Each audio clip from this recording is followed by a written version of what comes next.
I never He lost to Michael Hunter as well, Bokole. got stopped by Michael Hunter.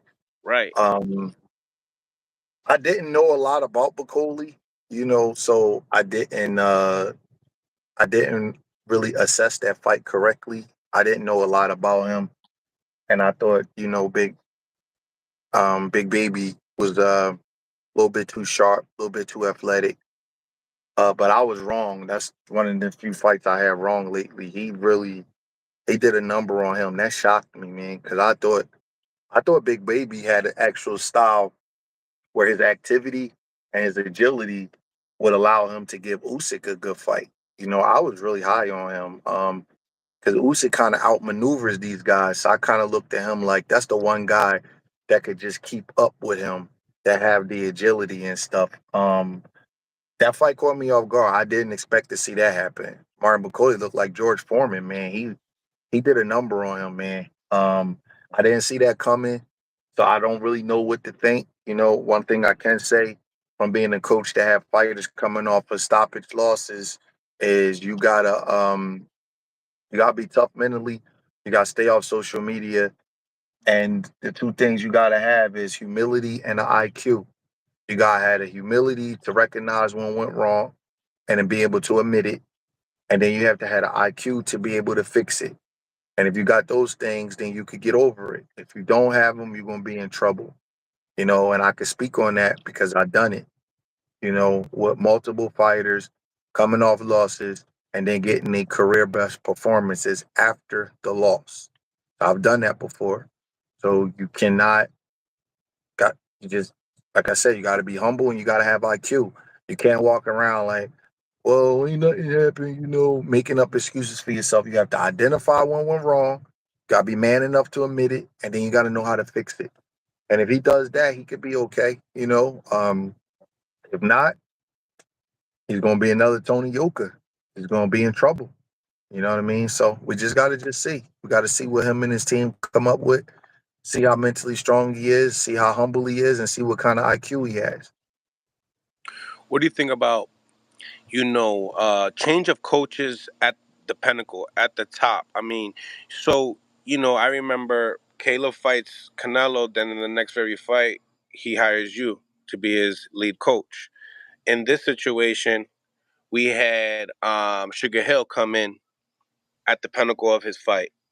Does that, as a coach, I believe, I'm not saying that I believe, but the type of chemistry for a big fight like that, does that have to be performed before, like at a step under to get that chemistry, or you just jump right in the limelight?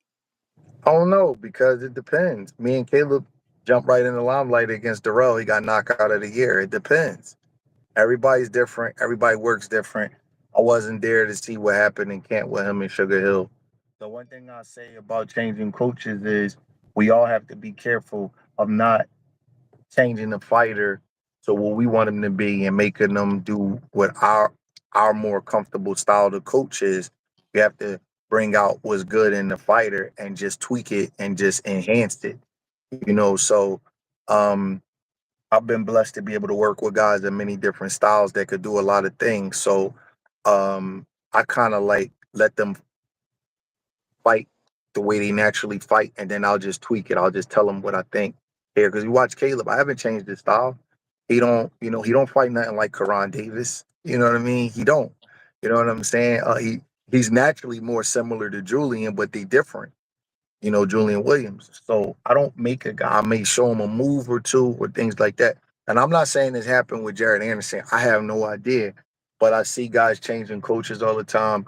And the thing is that, some coaches they just believe in their way. And you when you get a guy, if you get a blank canvas, you get a guy when he first starting out, you can mold them differently. But when you got a guy that's already 20 something and know he's already made millions of dollars, you have to sort of like you have to be flexible. You can't have a cookie cutter routine with that because it's not going to come off because dude already did made a lot of money and done a lot of things before he ever start training with you. So then y'all going to clash. So you got to be humble in that aspect of being able to bring out the best in him without trying to change him too much. And uh, a fighter can only get but so much in one camp. You're not going to just do everything in one camp. You got one, maybe two moves at the most, man. You know what I mean? You can't do everything in one camp. So you gotta just more focus on him being the best version of himself instead of so much trying to change him and everything. Because a lot of times, man, when these guys have most guys, let's just be honest, they change after a loss or a bad performance. That's just the way a fighter's mind works. You lose, I got to get a new coach. So I accept that. That's how it is. But a lot of times what went wrong in the fight is something so small. It's not really something big. Sometimes it could be in camp too long. I'll give you an example with Caleb. With Canelo fight, he was in camp too long. He was just in camp too long. The postponement of the fight, it fried him. It fried you when you're a high intense guy, you be in camp too long. Um, so one of the things that I've tried to do with him was tell him, like, yo, bro, you better than you think you are. You don't need to be in camp 10, 12 weeks. That's all bullshit. I never believed in that. That's before I even thought about training him or anything. Man, you could do a great camp in 6 to 8 weeks. All that long training, that's scared training, man. That don't do nothing but fry you out. Your sparring partners start picking up your moves. They start getting the better of you, and then it become a domino effect. Then you start losing your confidence, and then the next thing you know, everything goes out of whack in camp. That's what happens when you stay in camp too long. Uh, you just don't have to be in camp that long, man. And so that's just an example of one of the things that, like, and that's the small thing. That's a small adjustment. You stay in shape in between your fights. You start camp about 75% shape, and all you need is 6 to 8 weeks, man. At this level, you're not a kid just starting out boxing where you got to go through all of the basic fundamentals all over again. So I don't know what went wrong with Jared Anderson, but I do know that a lot of times these guys think they need major overhauls, and they don't. They just need a small little thing here or there, and you can perform. And this is a game of inches. At the top level, everybody can fight. There's one little mistake here, one little mistake there, and you know, and then the best fighters, they seem to be able to fix and adjust those mistakes on the fly without everybody seeing them lose. They can do it without that. So I don't think I think Jared's a real good fighter, man. He don't have to do all of that, man. He could, I'm not saying he did, but I think he could be fine. He could just find his chemistry with Sugar Hill. They could work out whatever they need to work out, and I think he can come back. He might want to stay off social media though, and because these people, man, are brutal. The media, the fans, they just brutal on social media. And Jared's been giving some interviews, and then if you divulge too much of yourself to people that are just mean and cruel, they're gonna take everything that they know about you and they're gonna use it against you to say negative, mean things about you, and then that's gonna seep into your psyche. So you got to be careful. People keep throwing stuff up in Jared's face about him saying how he wants to be done with boxing or he don't like boxing or something of that sort. I don't remember. I just That interview he remember. did in the past with Roy. Yeah, that stuff is coming back to haunt him because now it's being thrown up in his face over and over again. And then you got to just be careful with divulging your inner self. This is a cruel world. We in a dog eat dog sport. If you have a weakness, people will pinpoint it and go after it. You got to just be really, really careful.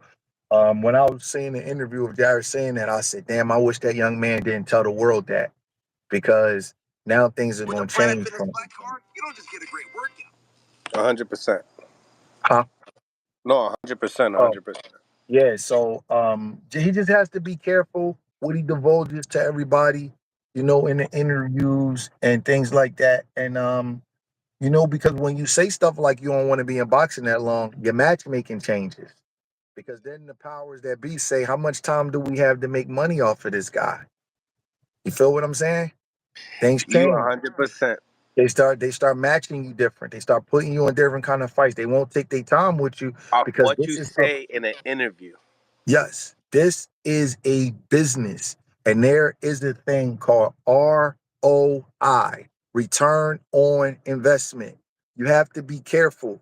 You tell somebody you don't want to be in boxing that long, you are going to get matched differently. You're going to get fast tracked. They're going to throw your ass in there because they like, man, we can't take our time with him. Shoot, he mess around and leave, and we don't get to see the return. And I'm not saying that happened to him.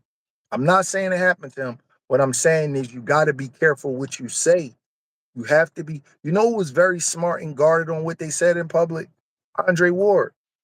You watch him coming through.